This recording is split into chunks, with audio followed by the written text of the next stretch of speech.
Hello and welcome to the live stream live. I am your host, Joshua Schubart, and I hope everybody's doing wonderfully on this very cold New York Tuesday evening. Um, I got a new mug. Yes, it happens to be the sponsor of the show, Lucas Roasting Company.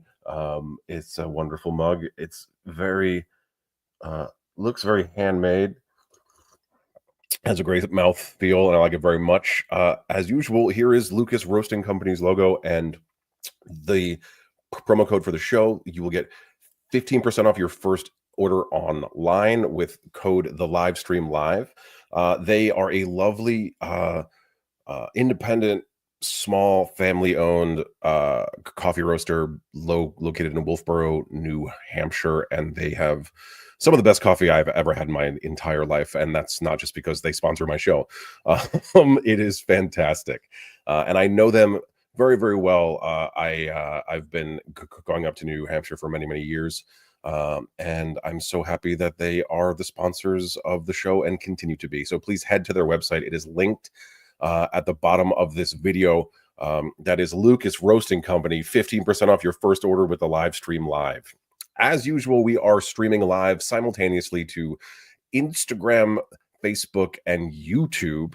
Hello, thank you. I'm glad you like my mug too. It's beautiful and has a nice leather-bound logo on it.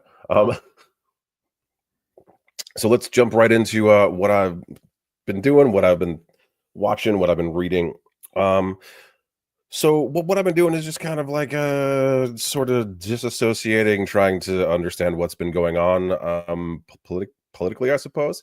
We got a new administration that signed like 100 executive orders yesterday, and we're all just trying to work out what the fuck's going on. So for anybody that's not okay today, I am very sorry, and I hope that you can work through some things and feel better soon.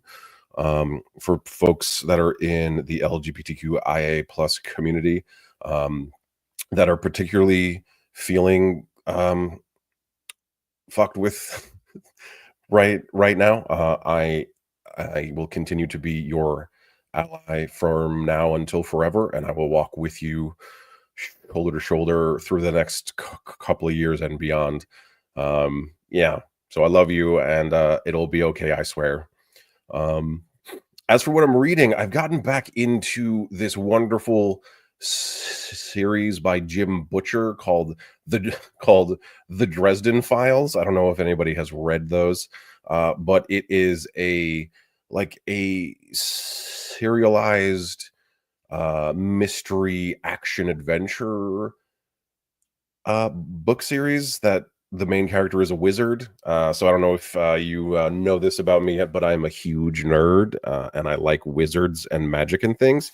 And if you like that too, you should definitely check out that amazing book series. And as for what I'm watching, I'm rewatching Severance because my wife has never seen it, and it just began again. And it was brilliant. And also, we didn't get to see much of it recently because of the strikes and the mergers and the blah blah and the COVID and all the shit that happened. So I'm rewatching it again, and while I remembered that it was great, it's blowing my mind all over again.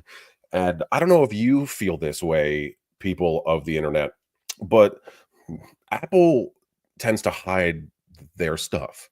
They have shows and movies with Oscar winners, Emmy winners, with these amazing writers, with these amazing concepts.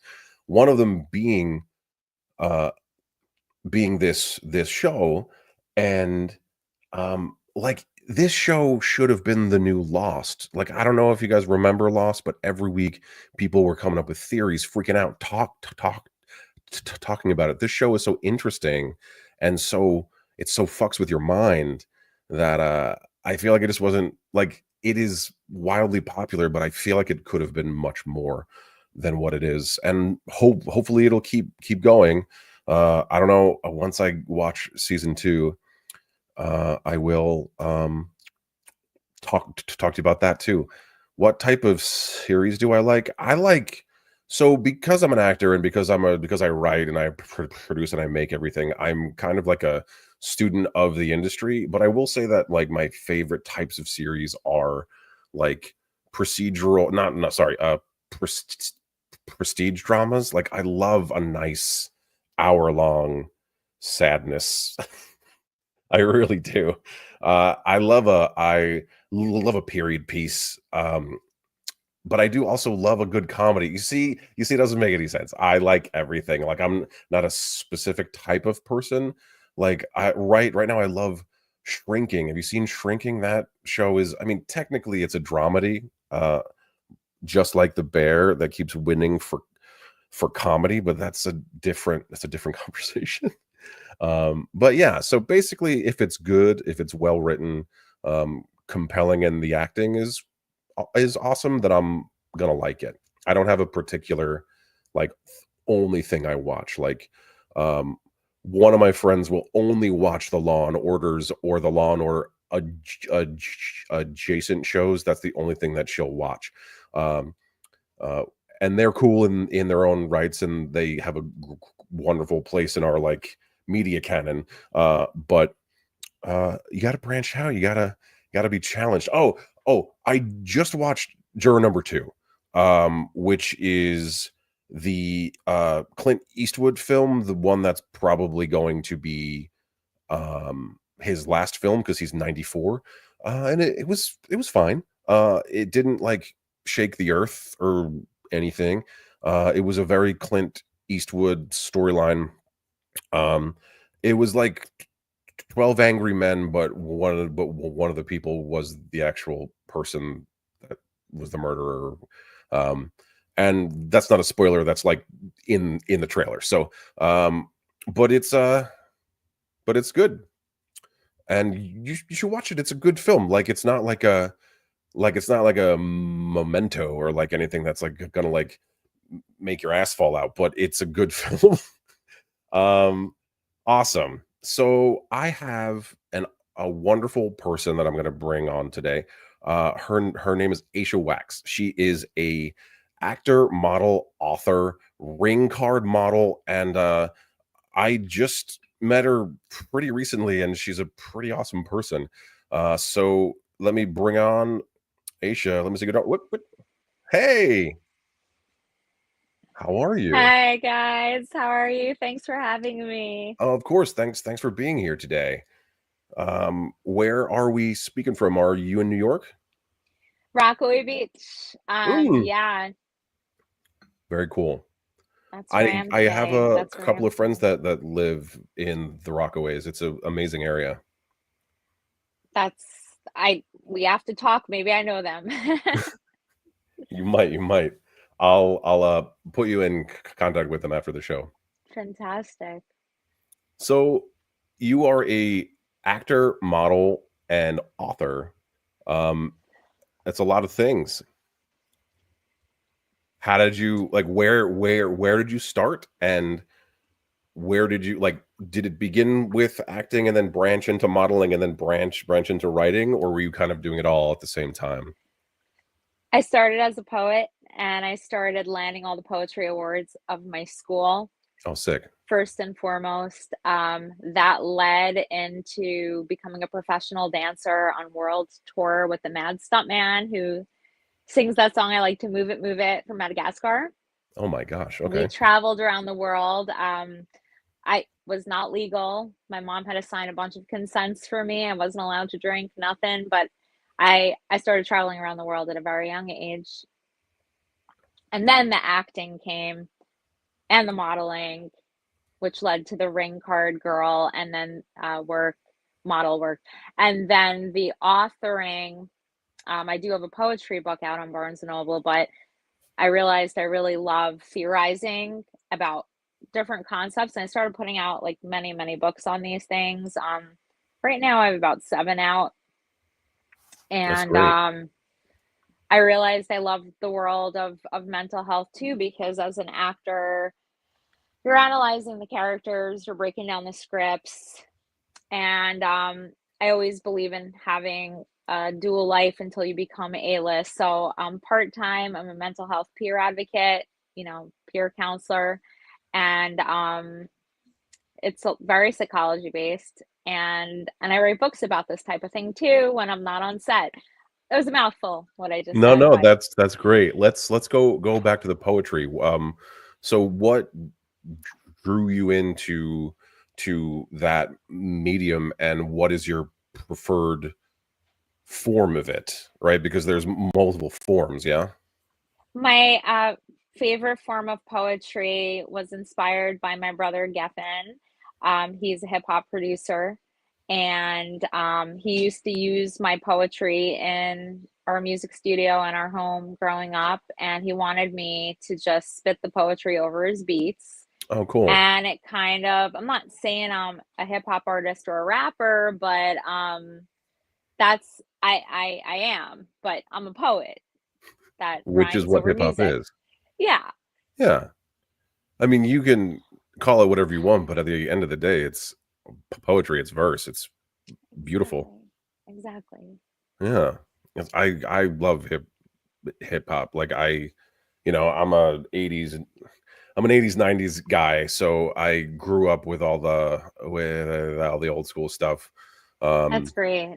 and I love it. Like and it go and went hand in hand with like all the like punk and like rock and ska and like reggae stuff that I was into also. Like Yeah. dur- yeah, like during that time it all felt kind of like the same thing. It was like people trying to like push back and take a stand and all that fun stuff. I So love it. yeah. So then you toured the world as a dancer, is Yes. is what you said. And so did you start off like training classically, or did you go right into modern dance and You're hip hop? right.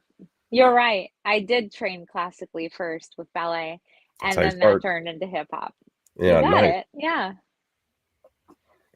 It's the way, like you start off classical and then you go into having more fun, right? It's the same thing with acting. I went to Philip Seymour Hoffman's acting school, Center Stage, as one of the places I studied Shakespeare, and Me I'll too. go do movies. Oh, you too, what? No, so I also heavily went that route. Like I was only Oh, doing Shakespeare, so I totally yeah. get it. Yeah, and then Yeah. I went to TV and film too. Yeah. Yeah, I heard you have an amazing resume. Oh, thanks. So do you. You've worked Thank with you. um so many people that I respect. Like, for example, Mr. Rockwell, Mr. Sam Rockwell is one of my like acting like heroes. What was it like working with that dude? He was so in the moment. He really was a physical actor. You could see it in every part of his body and his mannerisms, not just his words. And he was so much fun to play ball with. I'm spoiled, because he was really throwing those fastballs at me that I had to catch that were Yeah. always going to be a little different than rehearsals. And I was just in seventh heaven, um, playing toss with him. And now, there's a pro and a con to everything. Like when I'm not in big, when I don't have like big title roles in movies, like playing catch in the big leagues, I'm kind of like, I wouldn't say bored, but I'm just like having mundane conversations every day. How are you? How was your day? And you're texting with people, and it's just like not interesting. Like you want that high impact energy, being on your toes, waiting for that person to throw something at you, and it's just there ain't no balls coming. So it's like just waiting for that next moment to play that game. No, sure. I mean, people don't know that really about acting, is that like it is very high energy and very high in intensity, even when it appears not to be, especially when it appears not to be. Um, and it's like, and it can become this thing that you miss and you crave all the time, and we don't get to like to do it as much as we would like to. So yeah, kind of No. stinks. But he's a complete professional. I actually just ran into him at a SAG screener. He was doing a a Q&A, and we were talking after the show and everything like that, and, it was so funny because in our movie Arresting Gina, which I guess someone put it up on YouTube underneath, it's, all things Sam Rockwell, so my movie someone put my movie on YouTube, and throughout the whole movie, I'm looking for my friend Jane, who was played by Summer Phoenix. Mm, Yes, Joaquin and Rivers' sister, Summer, yeah. who's a fantastic actress. And the whole film, she played his sister. I was looking for her. So in real life, about a year or so ago, I run into him and we're talking. He goes, "Have you seen Summer?" And I'm like, "You mean have I seen Jane?" Because that's all we spoke about in the movie. And it was just Yeah, like, wow, what an Andy Warhol moment. that's funny. But it's true. I mean, like, when you work on a thing like that, it just kind of becomes part of your, like, everyday conversations also. Like, especially when you haven't, hung out with the person in a while. That's Yes. certainly true, certainly true. Um, so you went all over the world. Sorry, I'm going back. I like hop around. So, I'm the so same. you went all over the world as a dancer, and that was for how long about? Okay, so that I got in a lot of trouble at LaGuardia High School for it was for years. Oh, wow. And Okay. I thought it was going to be like PCS, but they made me come back and do summer school, night school. I think I was even like left back a semester or something like that. Like they were so hard on me. And I started like rebelling and not showing up to my acting classes and like cutting class and hanging out with like Adrian Grenier, who actually was in Arresting Gina 2 years later. Oh, He's wow. he shows up on my set. He's like, "What are you doing here?" I'm like, "What are you doing here?" And he's like, "I'm Yeah. in this movie." I'm like, "I'm in this movie." And so we had no idea we were cast together in Arresting Gina as well. But I spent most of my high school years cutting class and hanging out with Adrian Grenier and Devin Rattray and um, a whole bunch of awesome people. Went to LaGuardia actually, Sarah Paulson. Yeah, it's Um, a school where all the people that you know they went there. Like, yeah, it's a yeah, all the people from New York, yeah. yeah, I was in trouble most of the time. So That's but that's an artist trait too. You're like, I went to a Catholic high school and I was always in trouble just because I wouldn't cut my hair or my sideburns, and I had like right, my nails painted, and I had a lot of jewelry, and I was always in like ISS or getting like kicked out of school or whatever. So yeah. yeah, you know what I mean. Like, it's not anything like I wasn't like out smoking crack or anything.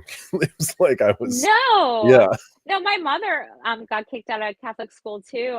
Well, you weren't kicked out, but she was kicked out of Catholic school. She was an art teacher at a Catholic school, but my mom had pink hair and she always wore, rest her soul. She did pass away at a very young age, but she always wore that like one earring. She had like pink hair and she would dress in like fluorescent colors. She was such a hipster and they kept warning her that she has to dye her hair back to black and whatever. And she wouldn't listen. They fired her. Well, I mean, that's a pretty badass reason to get fired, honestly. So yeah. The apple doesn't fall far from the tree with the rebellion part. Yeah, So I mean, and if you're the art teacher, like, you're supposed to look like an thank art you. teacher, like, Thank whatever. you. Yeah, I mean, Right? so, like, when I got into so I found acting in this school, when I was, like, 13, and, like, when I started to, like, get into plays and stuff, then they didn't care about what I looked like because I would just be like, "Oh, it's for the play." And they'd be like, "Oh, okay." Exactly. I mean, it never was for the play, I would just say it was, and then I It's a wouldn't get write in off. trouble anymore. Yeah, Yeah. but, yeah. You just gotta use it as an excuse. "This is for my acting school. Leave me alone. It's my Thank growth." you. There you go. I know. Mm. So what's it so I know you didn't go a lot, but but what's it like in there? Like, it's like one of those, like, in LaGuardia, like, it's one of those, like, high tier art high schools, um, that everyone hears about, but they don't get to experience or even see because they have an audition process. Plus, you have to have like pretty good academic scores, right? Yes, and this is a humble brag. I was just a kid. Yeah, But the same thing happened to me at LaGuardia High School as it did for Mark Twain Junior High School for acting. I was trying to convince my parents that I should get into acting, and I did some monologues at both auditions. They both told me to wait in the hallway. When I was done with my auditions, they came out in junior high school and high school. They were like, "You're at the top of our list. Do nice. not make any reservations for any other school. You're coming here Oh wow. after the summer, and you're at the top of our list, and we're confirming you. You're in." Oh, So that's it fantastic. happened like immediately in both school. I had very good luck with schooling, with Strasbourg, Esper, Center Stage, Philip Seymour. I did very well in school. Um, However, once I got in, sometimes I didn't show up. It That happens. was You're how yeah. I acted. Um, How did it help? Do you? So I asked this questions to like people that have gone through like programs or whatever, like whether it's this type of programs or like master's program. Do you feel like you needed to go to those places? Like has it helped you as a performer in your professional life? what it did for me was it gave me a venue to keep performing in between being on set, and I was only happy when I was performing. So I just shot down to the studios, did a couple scenes with the other kids, and then within weeks from then, I was back on set again, cutting class. But Yeah. I just always had to be doing scene work or I wasn't happy. Mm. Yeah. And is it like that now too? Um, I don't have a choice. I always talk about this in my books too. I have to live a double life. I'm a double agent. Yeah. I have to completely support myself and be independent when I'm not on set. So I'm Hmm. not lucky enough to be in acting class every day. I actually have to work outside of being an actor. But lucky me, it took me a lot of different jobs to realize after being a personal trainer and sports nutritionist and putting a book out on that, I realized, wait, I like the mental health component of helping people stay in shape. I want to become a therapist. So I actually did sign up for a master's of mental health program online. I've been in it for 10 months and I got myself a job at a mental health clinic and Cool. I got certified and I am a mental health peer advocate. I'm a counselor. So That is I so help cool. people with their problems all day. I go on my auditions and everything else I do. And then if I'm on set, because I'm a counselor, it's shift work, just like waitressing. And I Sure. could say, I can't do my shift tomorrow, or I need to switch shifts or take a leave or something. So it's really the best waitressing job I could have found myself, but I actually love my job. That's really cool. And I mean, we were talking earlier, and it seems like because of the psychology aspect of this, and because of being an actor, it was kind of like a just like a magical fit.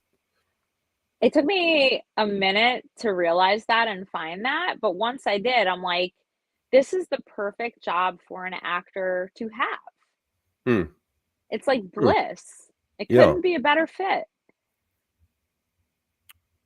Huh. And is that because of Yeah. like, I mean, Go like, is that because of the being able to help people, or because it's like a way to like study more for your craft, or like a combination of both?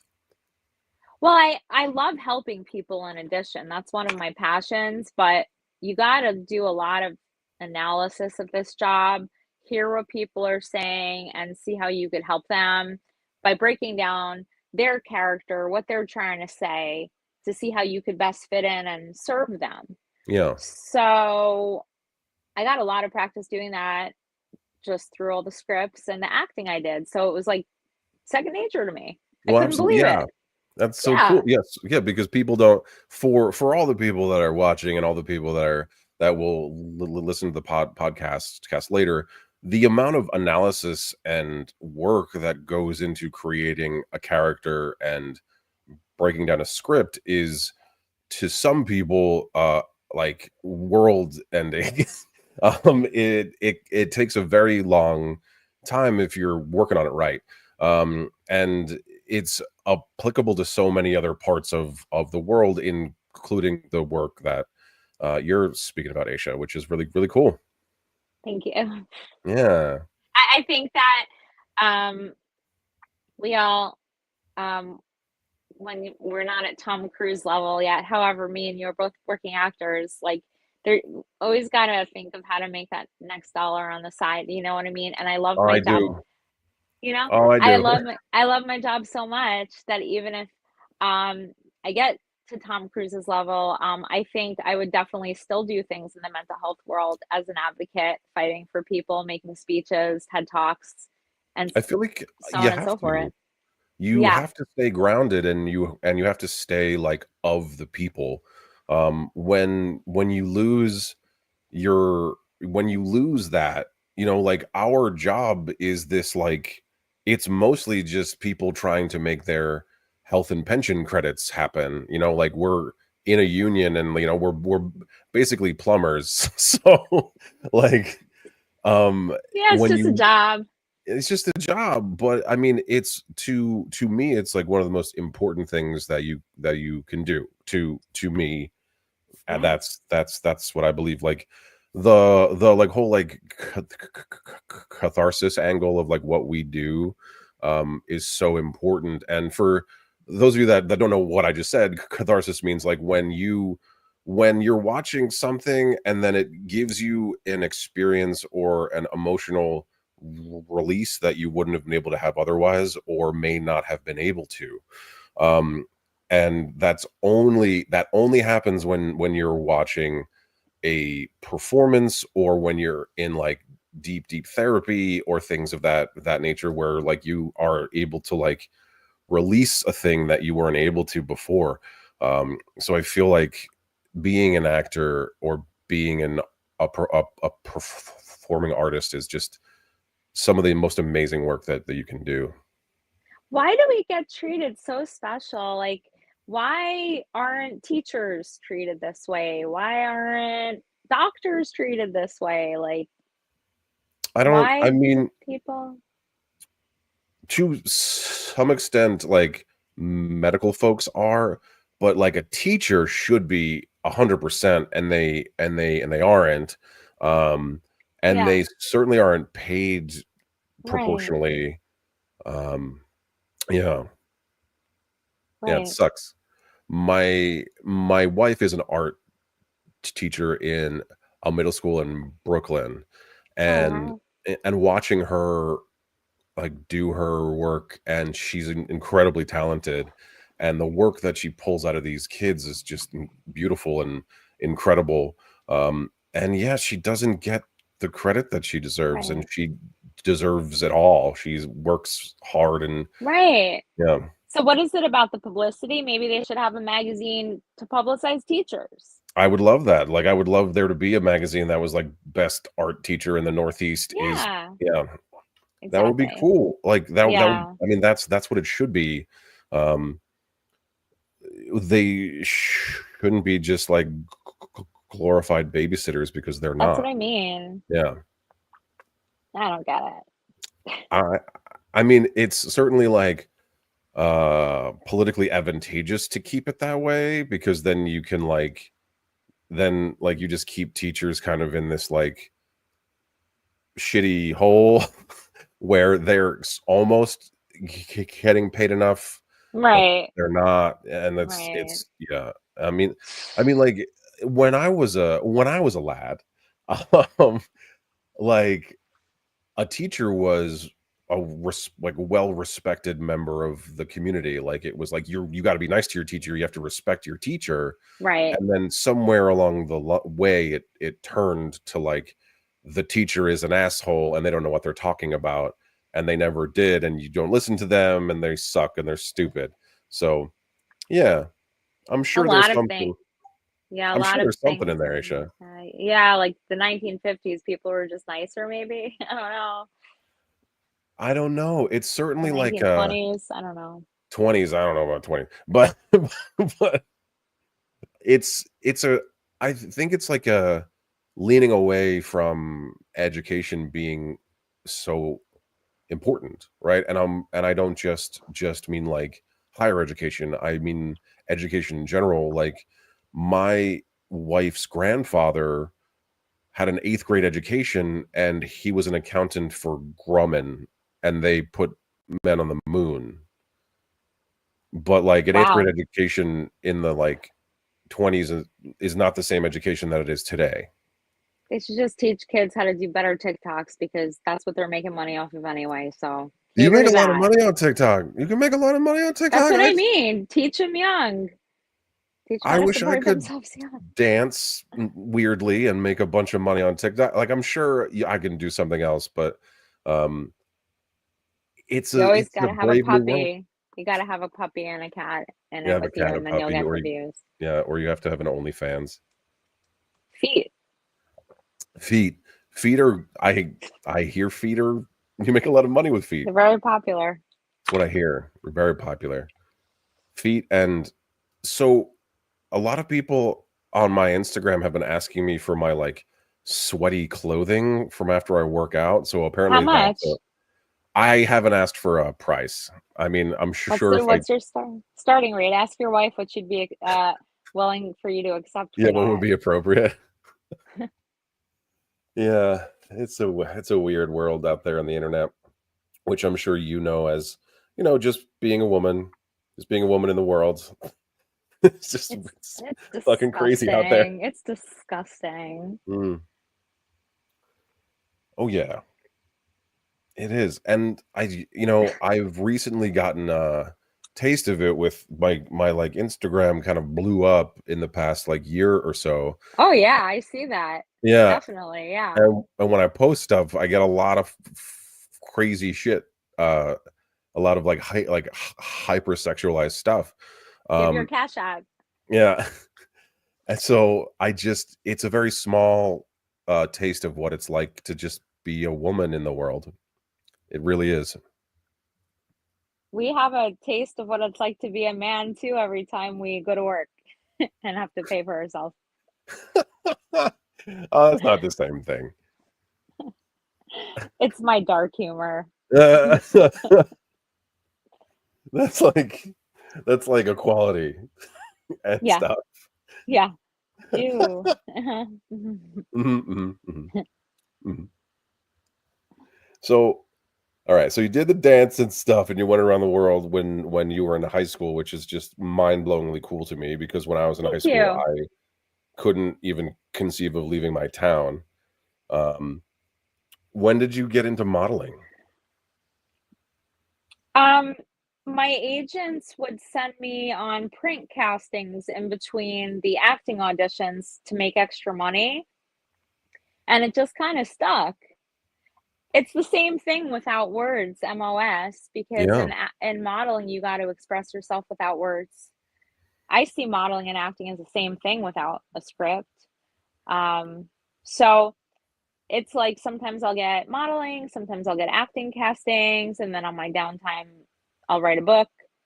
And then my day job is the mental health counseling. I know it sounds like a lot, but it's really just gig work all the time. And this day I'm acting without words, and today I'm acting with words, and today I'm analyzing a character for a movie, and today I'm analyzing a character for an office. It's right. all the same kind of thing to me. It's all one nacho.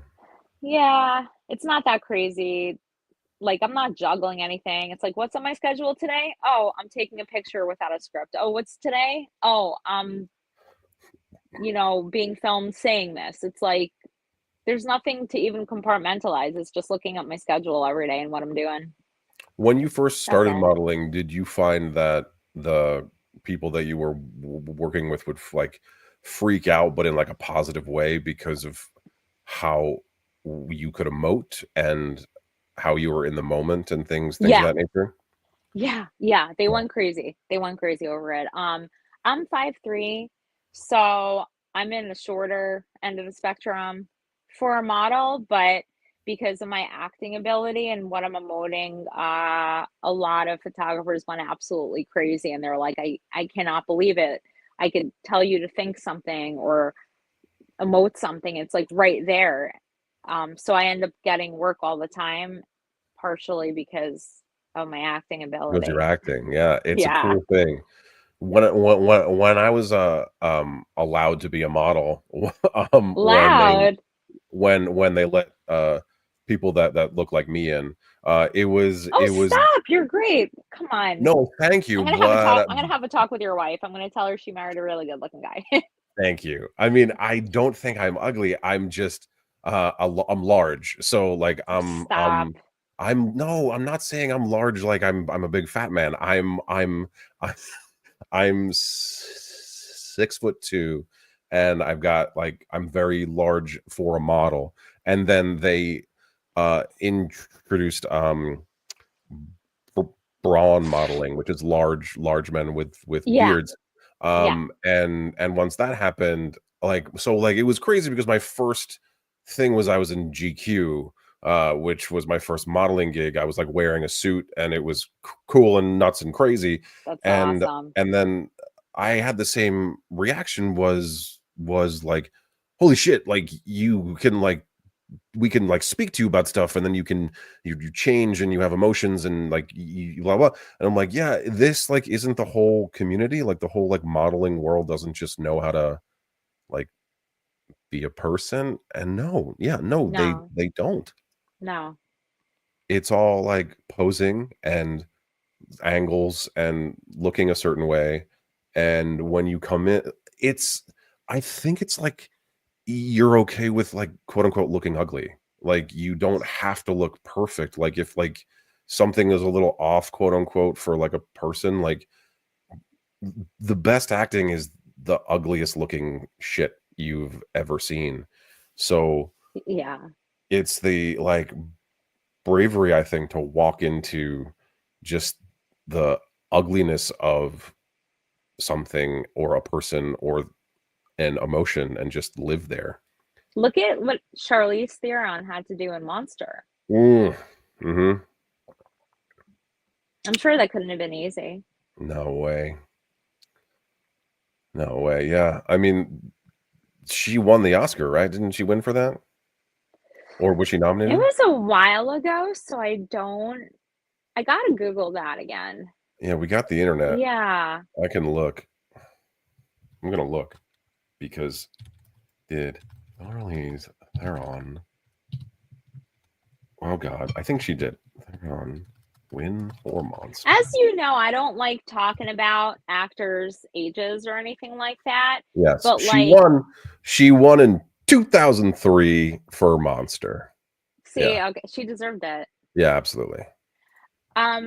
Without mentioning like how old you are, how old I am, I find it astounding that if you Google me, they made up a fake age about me. Did they? They they said I'm in my 50s, Oh well. and I don't know how to change it. Like, what Like, is is it on the that? contact card? Like when you Google you? No, you know why they're making up stuff about me is because I was engaged to a famous socialite, Liam McMullen, years back, Patrick McMullen's son. Yeah. And we were like on page six in like the press every day for socialite kind of stuff. But because he was slightly younger than me, like not that much, just slightly. But the minute someone found out that he was born a little before me, they exacerbated, made up an age on me, called me a cougar, and put Ooh. it all over the news, which definitely helped. The like all press is good press. Like it definitely like got like my name out there. Whoever made up that rumor about me, like I got all over the place from that. But like I think Google is looking at the fake age they said I was back then, and I think they've just aged that age, and now they're saying I'm in my 50s. And it's like, who's gonna look at that and like, what's that gonna do to my career if someone actually believes that? Is that still a thing? Like, is the age thing still a thing? I don't even know. I think it's really about like what age you could play. Yeah, like what you I don't look know. like. Yeah, I think so, but like I don't Like I know. There's remember like there was a fake big stuff written thing where about. they removed ages from IMDb and they weren't allowed to make you put it on your resume anymore because of age discrimination. So I guess It the answer is is yes. just, I think it's age discrimination, but the thing is, I understand if people need to know that someone's 18. Like, I get that. You got to make sure Oh they're not a yeah. minor. But, Yes. like, past that, what is it their business? Unless you feel like sharing it because you're proud. I agree. I don't think I mean like anyone's personal information is theirs to have and to express if My they want to. ethnicity, Yeah. right? My religious beliefs, my political beliefs. Why do I have to share that with anybody? You You don't. I know? mean, there Right. are people that feel that if you have a platform, then you should speak about certain things. But I ultimately think that that is up to the individual and Sure. what they want to talk If about and they what they want want to express. to. Yeah, Exactly. If they feel absolutely. like it. It shouldn't be mandatory. I don't think it should be mandatory. And I don't know where that came from. I really It's don't. ridiculous. I agree. Well, I'm so excited about a couple things I have Please, yeah, coming. let's talk about your book. Yeah, my book. I know I put out a post on Instagram like weeks ago saying my book's in publishing. However, it went into publishing yesterday.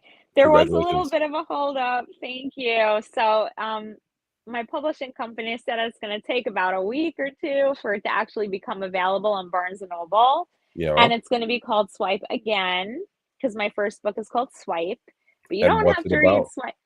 Oh, it is about swiping. You don't Like have, on your phone? yeah, like dating sites. And I analyzed it over the course of several years since they started. You don't have to read Swipe to read Swipe Again on Barnes Noble, but it really just shows the progression of these swipe sites over the years, human interaction. You know, I talk about how to spot manipulation. Oh, You so know, it's not a fiction, it's like an actual yeah, it's it's real, like a what would that be considered like a like a guide or a like a how-to? self-help book. A Yeah, self-help. because I Okay, yeah. interview a lot of people, but I don't mention any names, so I get hundreds and hundreds of people reporting their stories to me. I do polls, graphs, and then I get the top common denominator of what's happening out there, and then that's when I start writing about most likelies when you're out there in the Interesting. world. Yeah. So what is like a big red flag like w in swipe culture? Like one of the biggest? So I talk a lot about, and to each their own, to polyamorous people, to polyamorous communities. You got to watch out for that drop in the well, someone poisoning the well. Because if, you know, there are two people and these two people are with another two people, and those two people are with another two people, and so on and so forth, what if one person out of that chain ends up lying or breaking protocol? You know, if they're trying to stay safe, STD wise, I talk a lot about STDs in my book. Sure. That's why the poly communities and the poly chains got to be really careful. But for monogamous people, the book is mostly written for people that are looking for different relationships, Okay. marriage, commitment, monogamy, monogamy without commitment, commitment without monogamy, commitment and monogamy, Oh, okay, alright. and every variety of relationship out there, and how to check, you know, their protocol as far as STD testing and protection. And the one thing Well, everybody so that like knows, ballpark, how many types mhm, of relationships would you say that there are? there's Like, if you just say a about a huge, number. I'd say about a handful. Okay. Like, Yeah, okay. monogamous and committed is one. Mhm. Committed and not monogamous is one. Monogamous and not committed is one. Polyamorous is another. and a poly slash monogamous chain is another. There's like many varieties, about five or so. Okay. It's really important to know what community you're a part of. And one thing I always talk about is protection wise. Um, in my research, I realized that something like genital herpes is Hmm. not protected with a condom because it's usually caught skin to skin, waist to waist. So I'm working on Wow. developing a special condom right now that actually gives full coverage protection, but right now they don't have that. And so therefore, until the full protection condom comes out there, um, STD tests need to be readily available. And you can't always get an STD test and have an accurate result. Sometimes you got to wait a couple months. Sometimes you got to wait 6 months to get an accurate read. So So you're what do you do? exposed. Do you Yeah. just ask? Do you just ask like when was your last test? Do you ask for proof? Well, you got to see proof, but you don't even really need that at first.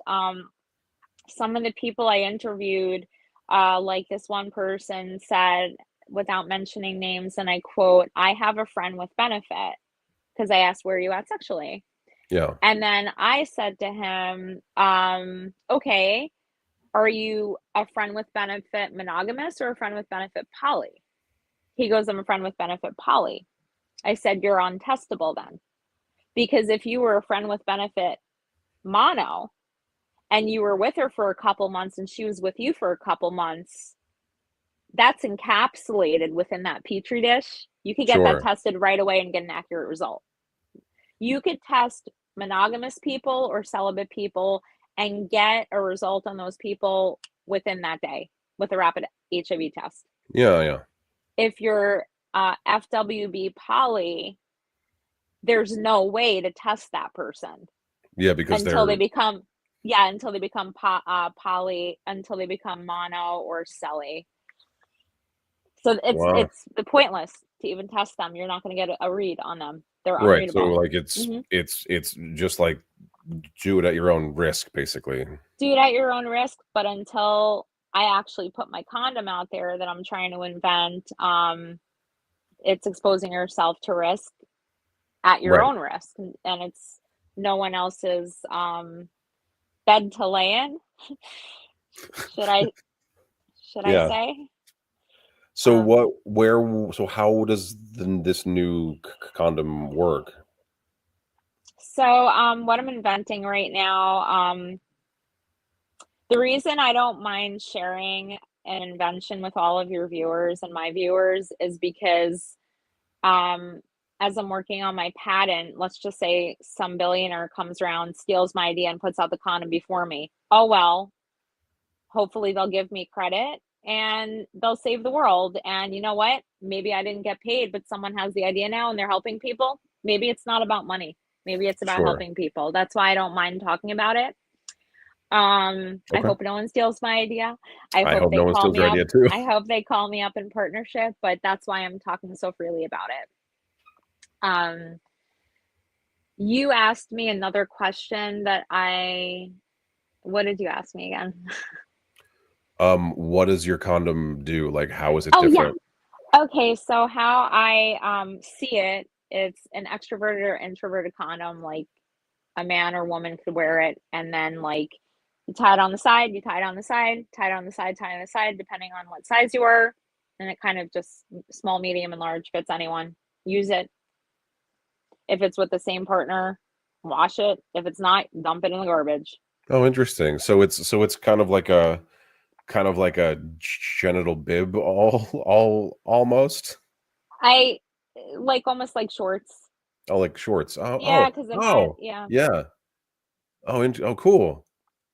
Yeah, we're developing it right now. Working with some people on it, but it takes a really long time. So if anyone out there wants to partner with me, I hope you don't steal my idea. I hope you contact me on Instagram and then we could work on our partnership together because I really want to see this invention come out and help people. Yeah, so they if could have more anyone poly sex. wants to partner with Aisha, please do. Yeah. Her Instagram is linked in all of the videos that this is everywhere. So go Yeah. and help her make this new condom, please. Yeah, because I'm mostly doing it for the poly community. The mono community doesn't necessarily need something like that. I want to help people in the poly community stay Sure. safe. Yeah, I know quite a few people that are in the poly community. It seems to be like a thing with like the artist community also. Um and I've Yeah. seen people do really well with it, and I've seen people struggle very hard with it. So um anything that can help would be would be great. Yeah. I'm working on it, and hopefully Yeah. this book will help too, but, I'm doing everything I can to help people have more enjoyable, safer lives. I just got a question for you about Sure. it. What would it be made of for everyone with an issue with latex?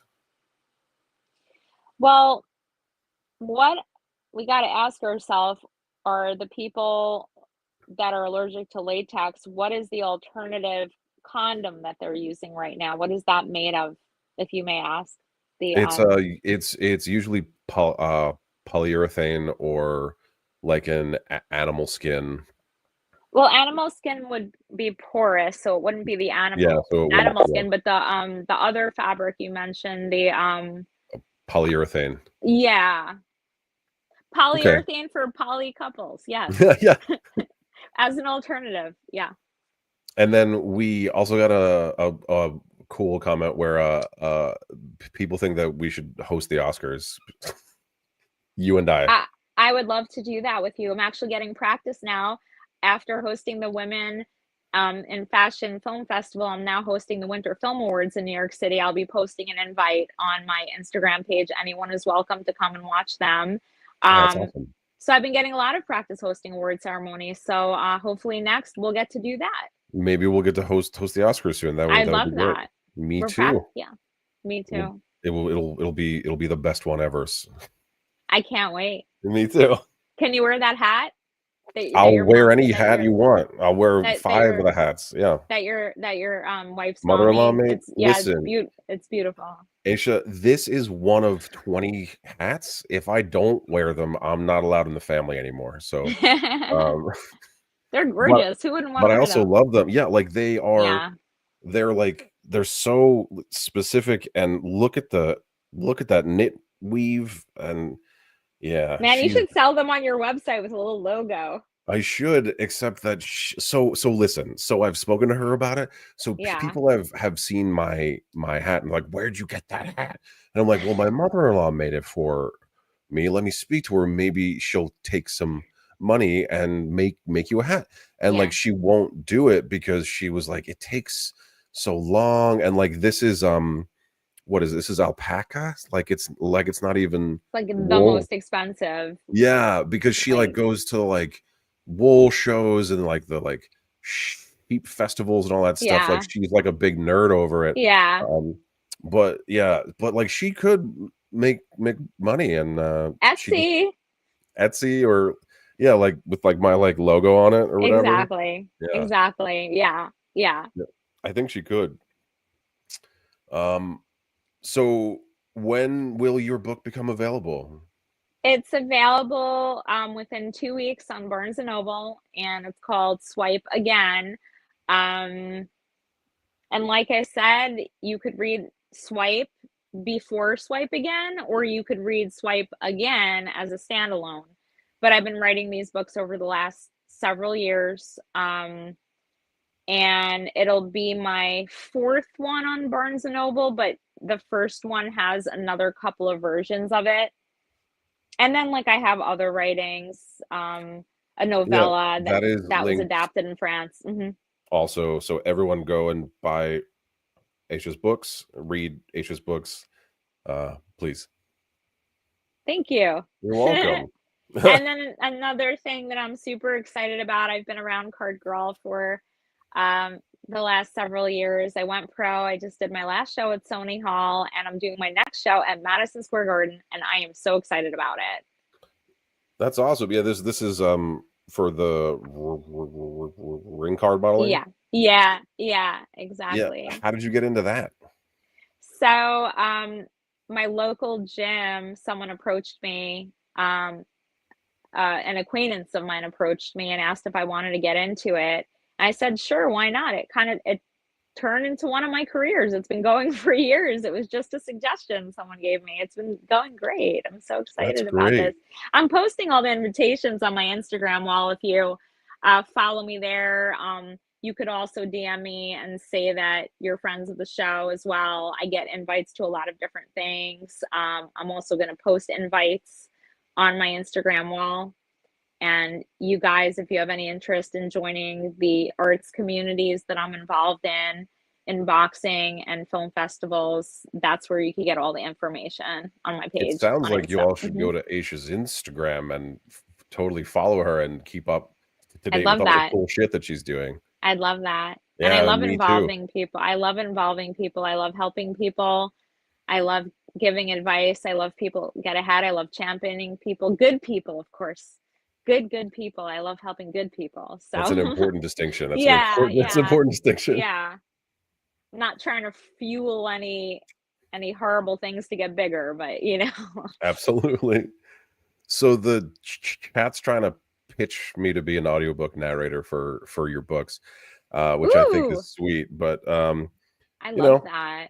if you're looking for a man of my deep voice talents, then Listen, let me know. you're booked, but we're both gonna have to wait for back end pay.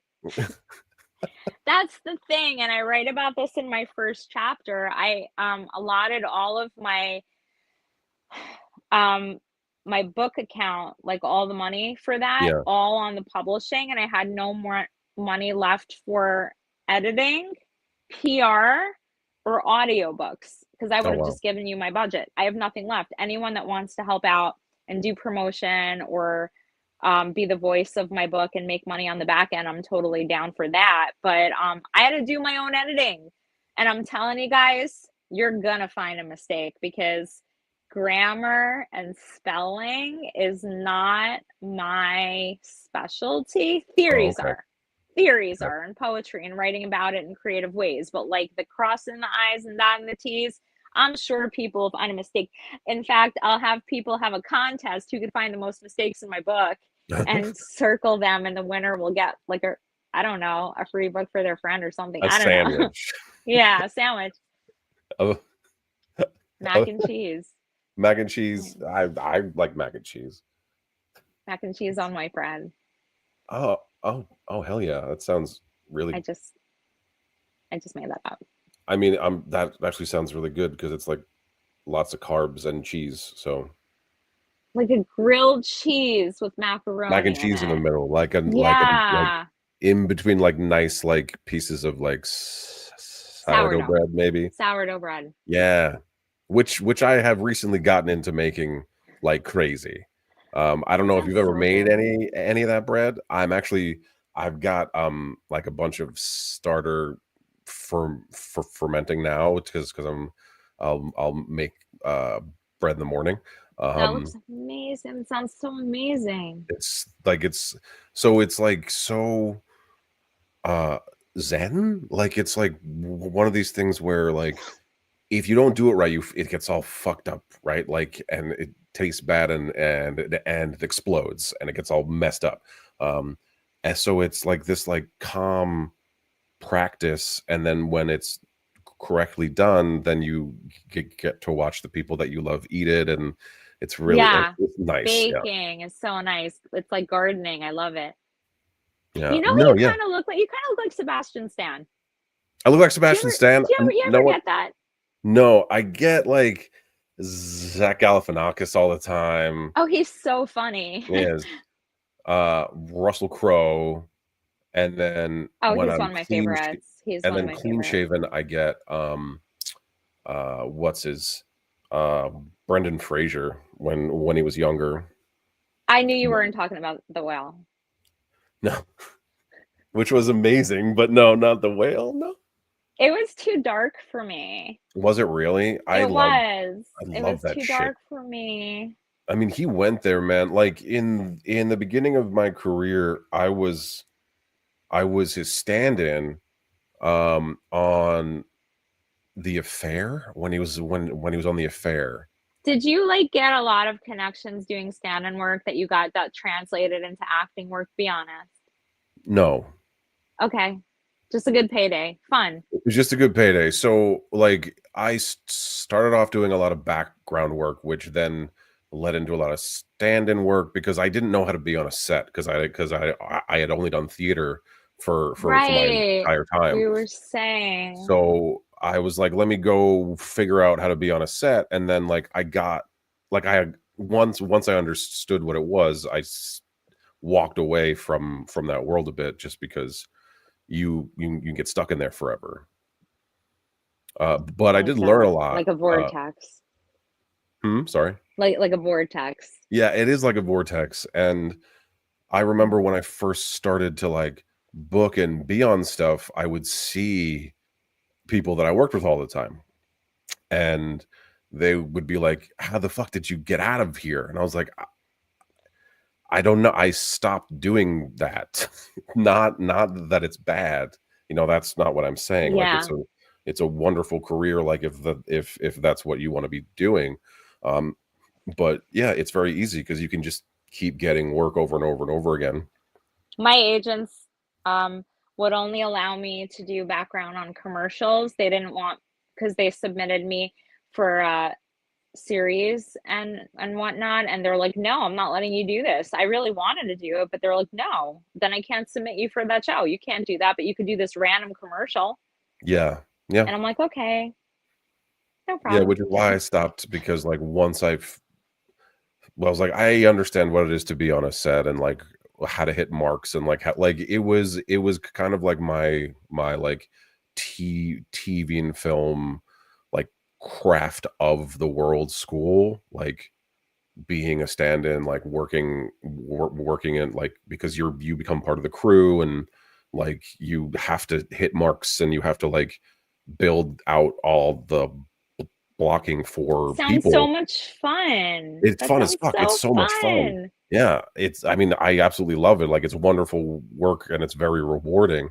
Um, but you do have to step away from it in order to come in as a principal artist. So, I mean, I guess it's so hard to get stand-in work unless you go through being asked to do that as an extra. But it's like, I guess it's like hard to just randomly become a stand-in for someone, right? Yeah, I mean, sometimes it can happen like I know like Ben Stiller likes to work with a lot of the same people all the time. So he'll like he was working with the same guy as his guy for like years, for like 5, 6 years in a row. Um, but generally how it works is like you start off in background and then you get upgraded on set and then you get more experience Yeah, that's what I heard. and then you can start to like submit for stand-in roles that they're looking for On and like then you Backstage or something. no so there's background casting sites like Yeah, casting central networks and stuff casting like and that. Yeah. yeah and For casting anyone network that wants to get into this, yeah. we're letting you know how. And then it's kind of the same, like you have to put in almost the same amount of effort into your background stand-in career that you do into like your like speaking role career, not in like the work level, but the time commitment and the submitting and proving that you're not crazy and all this stuff is kind of the same thing, Right, you know. right. That's so interesting. Thank you for sharing that. Oh, you're That's welcome. so Yeah, interesting. it's you know, everyone should do something like it. I feel like some other part of the industry that you didn't maybe go to school for, Right. like you know, like when I started to produce my own stuff and I saw on your IMDb that you have produced things and you've cast things and things Oh yeah. like that, and that's really Yeah. important because Yeah, I worked for MTV for a while. yeah, like it really calms you down as an actor because you realize like this has nothing to do with my work and has everything to do with random bullshit like I know. my face and my eye color and my hair color and my height. Like, So crazy. but it sort of like sets you free from that like burden that you're not good enough, because it has The nothing. rejection of the Yeah, actual, it has yeah. nothing to do with your work. It has nothing to do with how good you are. Like in the beginning, it does, because you're still learning and you are and you're off and you're on. But when you get to a certain point, right? Like you know that you're doing good work all the time now. I certainly do. Like it may not Yeah. be, yeah, like it may not be like Oscar level every time, but It because depends of on the your, script. yeah, yeah, I mean, yes. could you really win an Oscar off of like bunk lines? No, maybe. I mean, it depends on Maybe, who you are. Like if you just rewrite them, like if you're allowed. if you're allowed. But I Right. remember like Denzel Washington talks a lot about how in the beginning of his career, um when like he would get cast as these like stereotypical black guys in things, he would just like change shit to make it not like that, to like Oh, it's make it such a privilege. Such a more privilege. elevated. When a Yeah, director allows you to do that, that's like a yeah, real gift. A it real is. gift. You're not always allowed. No, no, it's true. That is true. But if you can, then fucking try. Yeah, try it. Exactly. Well, Aisha, we've been on for over an hour. It's been almost an hour and 10 minutes, which is great. I hope my friends got to see it on the live stream, but I guess if they didn't have a chance, it it's already been taped, so I guess I'll go send it out to a bunch of people right now. You can. I mean, it'll be on Yeah, my YouTube and it'll be there forever. You can link that to them whenever you want. I'll be absolutely. posting tons and tons of clips of this for the next week. Um, And then it has a and link in there to continue watching it, so I could just forward on your Instagram page. Um, yes, yeah, I'll yeah, be sending it out. That sounds awesome. great. I had so much fun with you. Awesome. I had so much fun with you too. Thank you. I'm Thank gonna you. pop you back into the waiting room, and I'm gonna say bye to everybody. And then if you have a couple of minutes, I'd love to just see how it went. Yeah, that sounds great. Bye, everyone. Thanks for watching. Bye, Aisha. Thank you so much. Thank you. All right, everybody. Thank you so much for being here for the live stream live. I always appreciate everyone watching live or watching after the fact, or when it goes to audio only and it's out in the podcast world. Again, we are sponsored by Lucas Roasting Company. They are an amazing coffee company based in Wolfeboro, New Hampshire. Here is the promo code, the live stream live. You can go to the link in my bio on Instagram or in under these videos. If you're watching on YouTube, please like and subscribe. And I appreciate you. And I'll see you next time on the live stream live. Thanks so much for being here, and